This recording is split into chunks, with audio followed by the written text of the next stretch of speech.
You might break a heel on your shoes. A button might pop. It's not a matter of will it happen, it's just a matter of when. Have you seen any differences or similarities in what you taught your children growing up that you've put into this program at LCCM? Pretty much fundamentally what the development with Destiny's Child when it comes to artist development. One of the things that we do that's different, we practice failure. And the room always gets quiet. But what does he mean? I can assure you, during a performance, the mic is going to go off. The track might stop. You might break a heel on your shoes. A button might pop. And our artists practice that's going to happen. So they're prepared when it's going to happen. It's not a matter of will it happen, it's just a matter of when. You've earned your flowers. I've said the same thing to Tina Knowles. You guys put in the work, and obviously the talent was there with your kids and your grandkids. What work did she put in? In the hair, okay, clothing. Yes, yeah, you're absolutely right. And the styling. The styling. The imaging, you're right. She preyed on the name. And different aspects of that. Sure. So, yeah. It's a joint effort. We'll stop now. Sorry, did I say something wrong? No. We're good. All right. We're good. Thank you so much. Thank you. Really appreciate it. All right, thank you. Thank you. Wow. Hitmaker. What is Act 3 gonna be? What kind of genre of music she gonna lean into? Afro beats, reggae, hip hop. Her and Jay-Z do Everything Is Love Part 2. What we getting with Act 3? I honestly feel like rock and roll. Like she really channeling her Tina Turner era. Like, she's doing that. I think rock and roll is gonna be. I mean, it's gonna be obviously some other things thrown in there, but this was what's her name? What's the daughter name? Blue Ivy. This was Blue Ivy's tour. Period. Yep. And Rummy. Yeah, this was their tour. A lot of people want to see the original because of the Destiny's Child reunion that happened the final day of the tour in Vegas that we talked about. A lot of people want to see the original So members. Act 3 would be the Destiny's Child. Oh, Act 3, that would be they hard. wanna see That would be 3 because it's 3 of them. You know what I mean? Act 3 would be hard if it was a Destiny's Child reunion. That would be dope. Yeah, That'd be fire. Yes. Because I would be there. What? You'd be there regardless. Yeah, you're right. During the interview, Mathew Knowles was being praised for his role in launching the legendary girl group Destiny's Child. The interviewer gave credit not only to Mathew, but also to his ex-wife Tina Knowles, acknowledging that both parents helped build the foundation that eventually produced one of the biggest stars in the world, Beyoncé. But instead of agreeing, Mathew paused. Then he asked a question that instantly sent shockwaves across the internet. What work did she put in? The room went quiet. The interviewer looked stunned. Fans watching online couldn't believe what they had just heard. Because for decades, the story behind Destiny's Child has always included Tina's role. And once that clip started circulating online, people began digging back into the past. Because the history between Mathew and Tina Knowles is a lot more complicated than most people realize. And the truth behind Destiny's Child might be deeper than either of them ever expected. But to understand why that moment caused such a massive reaction, you have to go all the way back to the beginning. Because long before the world knew their names, the group's entire future was being built inside a small Houston hair salon. The controversy started when Mathew Knowles appeared in an interview promoting a Destiny's Child tribute concert. The conversation seemed normal at first. The interviewer complimented Mathew for helping guide the careers of his daughters and the group. Then the interviewer added something simple. He said both Mathew and Tina deserved credit for building the foundation of Destiny's Child. That's when Mathew interrupted. What work did she put in? At first, it almost sounded like a joke. The interviewer quickly tried to explain that Tina had contributed through styling, branding, and helping develop the group's image. Mathew responded with a hesitant, "Sure." But by that point, the damage was already done. The clip spread across social media almost instantly. Fans accused Mathew of being dismissive toward Tina's role. Some said it felt like he was rewriting history. Others argued that the full interview may have been taken out of context.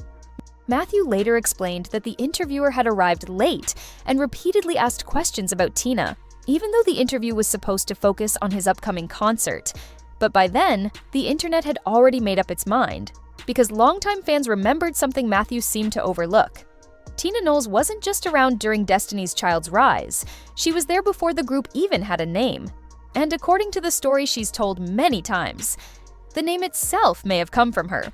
But that was only the beginning. Before stadium tours and global fame, Destiny's Child was just a group of teenagers rehearsing in Houston, and their unofficial headquarters wasn't a studio.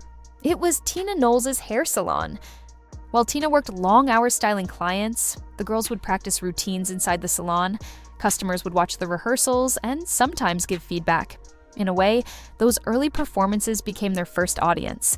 And Tina wasn't just providing a rehearsal space, she was shaping the group's identity. At the time, major designers had no interest in dressing an unknown girl group. Labels weren't throwing money at them yet. Industry doors were still closed, so Tina did what she could with what she had. She started making the outfits herself, every performance look, every stage costume. Even many of the early music video outfits were designed and sewn by Tina.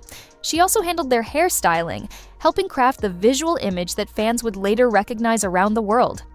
Matching outfits, coordinated colors, distinct stage presence. Those details became part of Destiny's Child's brand. And while Tina focused on image and presentation, Mathew Knowles was working on something completely different because he was preparing to make one of the biggest gambles of his life, and it would change everything. At the time, Mathew Knowles was working a high-paying corporate job. By most standards, he already had a stable career, but he believed his daughter and the group had the potential to become something massive. So he made a decision that shocked his entire family. He quit his job to manage the group full-time. According to Tina's own recollection, the decision wasn't even discussed beforehand. One day, he simply came home and announced that he had left his job. Suddenly, the financial pressure shifted dramatically. Mathew focused entirely on developing the group's career, while Tina's salon income helped support the household. It was a huge risk, but Mathew approached the music industry like a strategist. He studied how labels worked, he built connections, he pushed the group into talent shows, showcases, and meetings with executives. Eventually, the work paid off. Destiny's Child secured a deal with Columbia Records in 1997. It was the moment that officially launched the group into the music industry. But signing a record deal didn't mean everything became easy.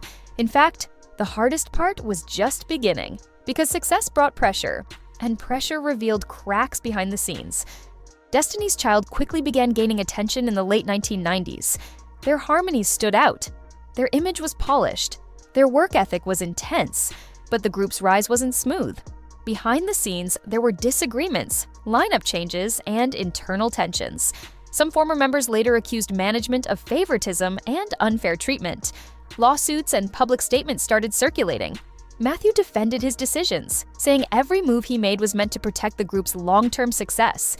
Despite the controversy, the music kept climbing. Songs started dominating radio. Albums sold millions of copies. Destiny's Child became one of the most recognizable girl groups in the world. And at the center of it all was the Knowles family. But while the public saw a powerful business machine, the relationship between Mathew and Tina was slowly breaking down. And years later, Tina would reveal just how complicated their marriage really was. In her memoir Matriarch, Tina opened up about the struggles inside her marriage. She revealed that she had actually left Mathew multiple times throughout their relationship. One of the most talked about stories involved the period shortly after she gave birth to Solange Knowles. According to Tina, Mathew dropped her off at a friend's house and then disappeared for weeks. It was a moment that forced her to reconsider everything about their relationship, but eventually, she returned. Tina described their marriage as a cycle of separation and reconciliation. At times, she felt like Mathew didn't truly want the relationship, but also didn't want anyone else to have her. The pressure of building an entertainment empire only added to the tension. For years, they managed to keep things together publicly. But eventually, the strain became impossible to ignore. And when the marriage finally ended, the fallout reached far beyond their relationship. After decades together, Tina and Mathew Knowles officially divorced in 2011. The split came after reports surfaced that Mathew had fathered a child outside the marriage. For many fans, the news was shocking. The couple had spent years presenting a united front while managing one of the most successful music acts in history. But behind the scenes, the relationship had already been unraveling. The divorce changed the dynamic within the family as well. Tina remained extremely close to Beyoncé and Solange, while Mathew's relationship with the family appeared more distant over time. Public appearances together became rare, interviews about the past became more careful, and discussions about Destiny's Child's early years started to feel complicated, which is exactly why the recent interview moment triggered such a strong reaction from fans. Because to many people watching, it felt like history was being rewritten. For fans of Destiny's Child, Tina Knowles has always been more than just Beyoncé's mother. She was the designer behind their early looks, the woman who opened her salon to give the girls a place to rehearse, the person who helped shape the visual identity of the group before the world knew their names. Without that support system, the group's journey might have looked very different. At the same time, many people also acknowledge Mathew's impact. He built the business strategy. He negotiated the deals. He pushed the group into opportunities that ultimately turned them into global stars.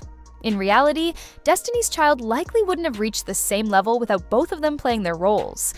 But when Mathew questioned Tina's contribution, even briefly, it struck a nerve.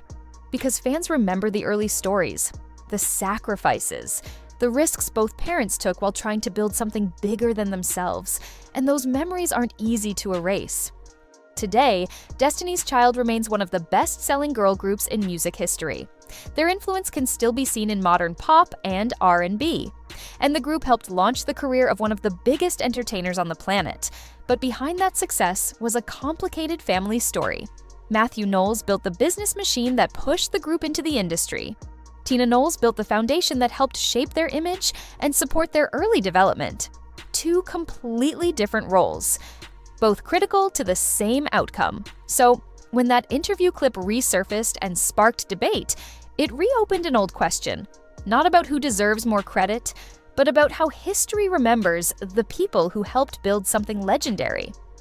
Because sometimes the biggest stories in music aren't about the songs, they're about the people behind them. And in the case of Destiny's Child, that story might still be unfolding. But what do you think? Did Mathew Knowles deserve the backlash for that interview moment? Or was the internet reading too much into a single comment? Because depending on who you ask, the real story behind Destiny's Child might look very different.